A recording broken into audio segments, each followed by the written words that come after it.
Hi, and thanks for checking in again on the theme that developed over the week.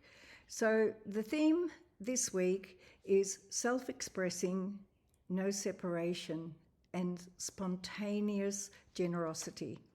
So with all that's going on in the world, you often hear people go, "Where is God? Where is God?" And I remember that when the tsunami happened in Pipi, there was a man who was literally doing that, walking around, when hundreds of people were coming in, assisting with cleaning up and rebuilding the housing to even a better state than what it was. So it was pretty obvious where God was. And source light itself is that which we connect with and through which we are able to have the gift of expression. This light is a gift to reveal, to show, and for us to ride that impulse that comes through the light, to reveal what is going on. And it depends on where we are looking. So the light shines on the palace as much as the dumpster. It depends on where we look. And some of that kind of was the underground of what showed up this week. And I've made up 5 different aspects that sort of flowed one into the other that showed what this week was about in the energies that showed up. So the week started off with joy, and the sense of joy in this being is so awesome. It's just delightful being with them, and it's like a magnet. People love to be with this being.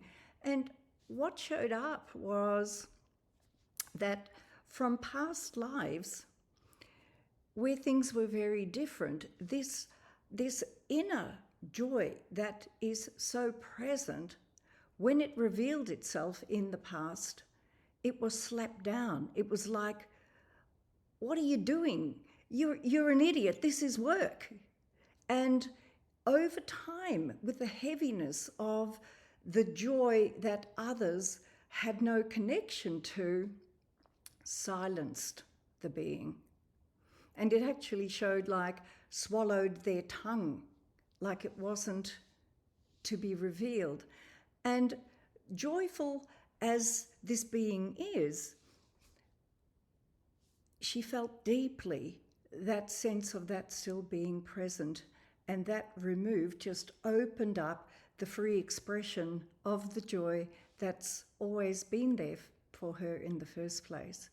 So there are times when expressions that we have directly from light in our being is suppressed or isn't activated because we may be born into families or traditions where work is the element. We have to work, and then work actually becomes what is seen as productive, and then it becomes as a distraction, and then we can't find ourselves back. And so the follow on from that was very much to break the habit of that, to start doing things that are frivolous, that are spontaneous, that have a connection to for no reason, let's do something. And in that, we again experience the nothingness and the joy in the nothingness.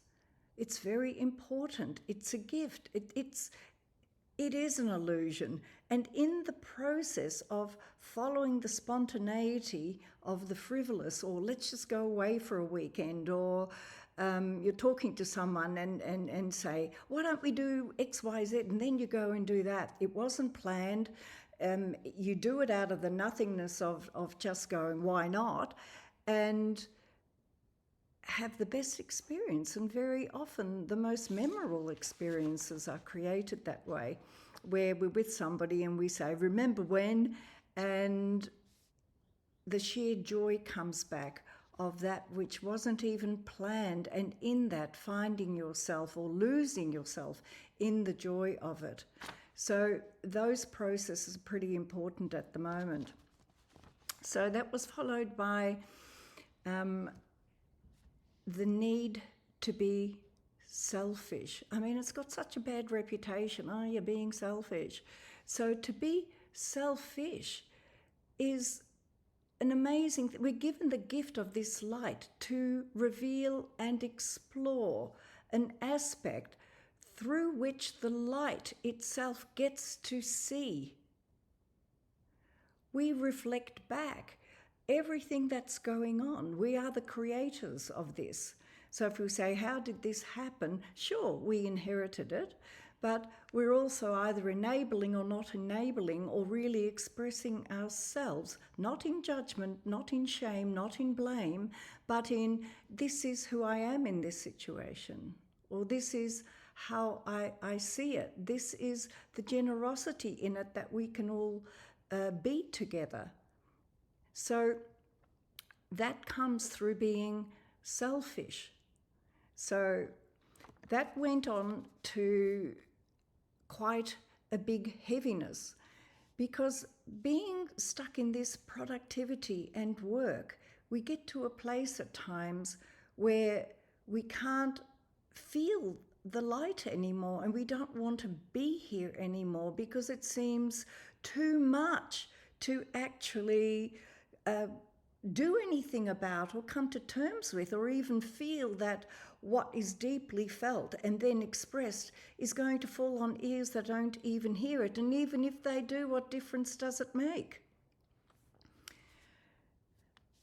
So in making the connection back to self with that, and connecting again with the light, and with that light, the mind finding a way to express through that, is a profound joy and a satisfaction of having brought something through that feels connected to all that we are as an individual and collectively, is of immense service.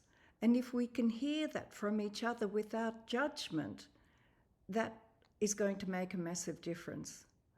But falling into the mud and the quicksand, it is not viable. And there was an immense heaviness around this week. There was a tiredness and a heaviness that many expressed as feeling. And as mentioned in the previous shares, there aren't any train tracks. The train tracks that used to be there in the 80s and the 90s, and they really started to dwindle pretty much with 2000 onwards, because we're in a different place. And the train tracks are of our design.